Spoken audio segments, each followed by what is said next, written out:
Hello friends, मेरा नाम अश्विनी कुमार गुप्ता है। मेरे चैनल में आप सभी का स्वागत है। हम लोगों ने जेंगो की एक ट्यूटोरियल सीरीज स्टार्ट की है। इस सीरीज में आज के इस वीडियो में हम लोग पढ़ेंगे ORM के बारे में। ORM क्या होता है? ORM stands for object relational mapping. But आपके मन में क्वेश्चन उठ रहा होगा कि ये ORM की ज़रूरत क्या हुई। तो मैं आपको एक छोटे से लाइन में एक्सप्लेन कर देता हूँ कि ORM की मदद से आप बिना SQL क्वेरी लिखे आप डेटाबेस में डेटा को स्टोर कर सकते हो या फैच कर सकते हो। तो इसको हम अभी कवर करेंगे कि ये कैसे पॉसिबल है। उससे पहले मैं आपको एक बात बता दूं, अगर आप मेरे चैनल पे पहली बार आए हैं तो मेरे चैनल को सब्सक्राइब कर लीजिए, ताकि मैं जब भी नेक्स्ट वीडियो बनाऊं तो इसकी नोटिफिकेशन आपको पहले ही मिल जाए। और अगर आपको वीडियो अच्छा लगे तो लाइक ज़रूर कर दीजिएगा। तो चलिए स्टार्ट करते हैं कि what is ORM। ORM stands for object relational mapping और in Django ORM stands for object relational mapper. वैसे तो बेसिकली ये दोनों कॉन्सेप्ट क्या होते हैं, सेम होते हैं, लेकिन आपको देखने में भले ही वर्ड अलग अलग लग रहे हैं, दोनों चीज़ें सेम है।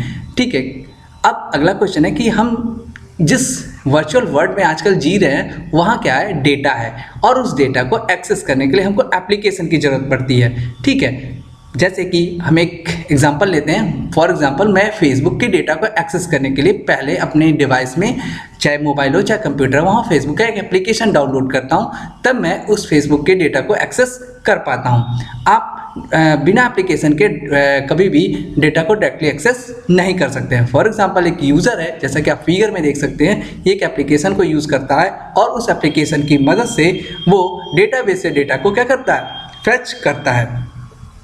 अब हमारे सामने एक क्वेश्चन उठता है कि ये जो एप्लीकेशन है या डेटाबेस है, इसमें सबसे पहला क्वेश्चन होता है कि डेटा स्टोर कैसे है। ठीक है, तो डेटा जो स्टोर होता है वो डेटाबेस में स्टोर होता है। और अगर हम रिलेशनल डेटाबेस की बात करें तो रिलेशनल डेटाबेस के अंदर जो डेटा स्टोर होता है वो टेबल के फॉर्म में होता है। ठीक है, अब एक डेटाबेस के अंदर बहुत सारे टेबल्स हो सकते हैं। आप इस फिगर में देख सकते हो कि इस फिगर में एक डेटाबेस है और उसके अंदर बहुत सारे टेबल्स होते हैं। वैसे मान लीजिए कस्टमर टेबल है और जो प्रोडक्ट टेबल है। ठीक है, ये बहुत सारे टेबल्स आपके पास हो सकते हैं। फॉर एग्जांपल, मैंने क्या किया है, एक कोर्स डिटेल टेबल लिया है और इस टेबल के अंदर मैंने एक कोर्स डिटेल टेबल लिया है और मैंने इसको MySQL में बनाया है। और मैं यहाँ पे इसमें 5 कॉलम्स बनाया मैंने।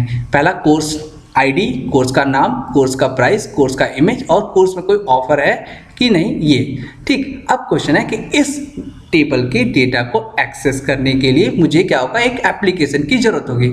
ठीक है, अब अगर ये एप्लीकेशन किसी object oriented language, for example Java में बना हो, पाइथन में बना हो या PHP में बना हो, तो वहाँ पे क्या होगा, हमारे पास क्लासेस होंगी। ठीक है, और उन क्लास, एक मान लीजिए फॉर एग्जांपल मैंने एक क्लास ले लिया, क्लास का नाम मैं रख देता हूँ कोर्स डिटेल। ठीक है, इस कोर्स डिटेल के अंदर मैंने जो टेबल के कॉलम्स बनाए थे, फॉर एग्जांपल कोर्स की ID वो मैं ले लेता हूँ इंटीजर, कोर्स का नेम स्ट्रिंग, कोर्स का जो प्राइस है वो मैं इंटीजर ले लेता हूँ, और कोर्स का जो इमेज है वो मैं स्ट्रिंग ले लेता हूँ, और कोर्स की जो ऑफर था वो मैं बुलियन टाइप ले लेता हूँ। ठीक है, अब क्वेश्चन है कि इस क्लास के डेटा को एक्सेस करने के लिए मुझे इस क्लास का ऑब्जेक्ट बनाना होगा। अब मैं जितना चाहूँ उतना ऑब्जेक्ट क्या कर सकता हूँ, इसका बना सकता हूँ। जैसे मेरे पास जितने कोर्सेज होंगे मैं क्या करूँगा, उतना ऑब्जेक्ट इसको बनाते चला जाऊँगा।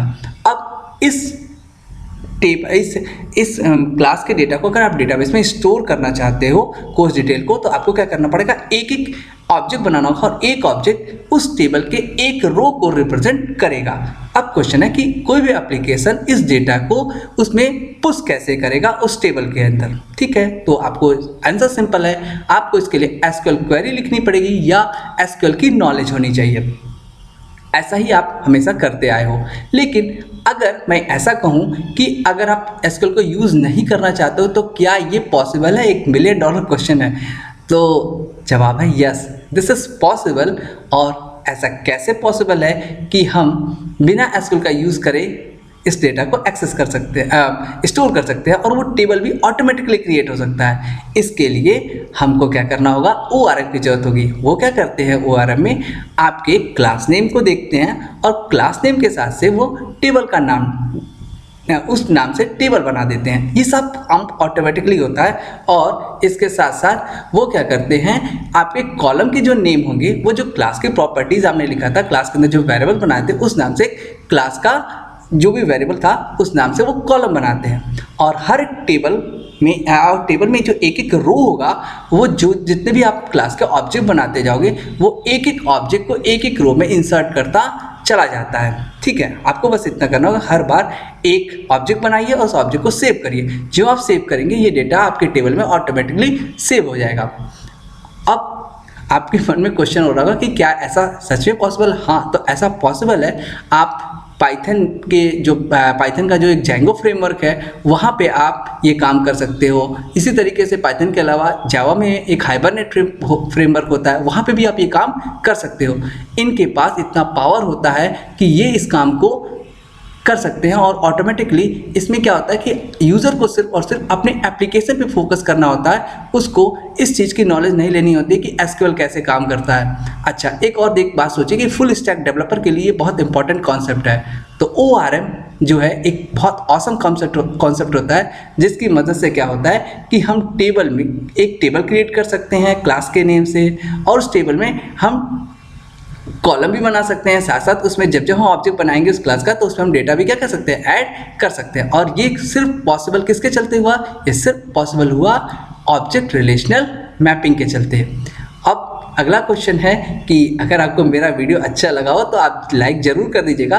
कोई प्रॉब्लम हो तो आप कमेंट कर सकते हैं। Thank you for watching this video. Thanks again.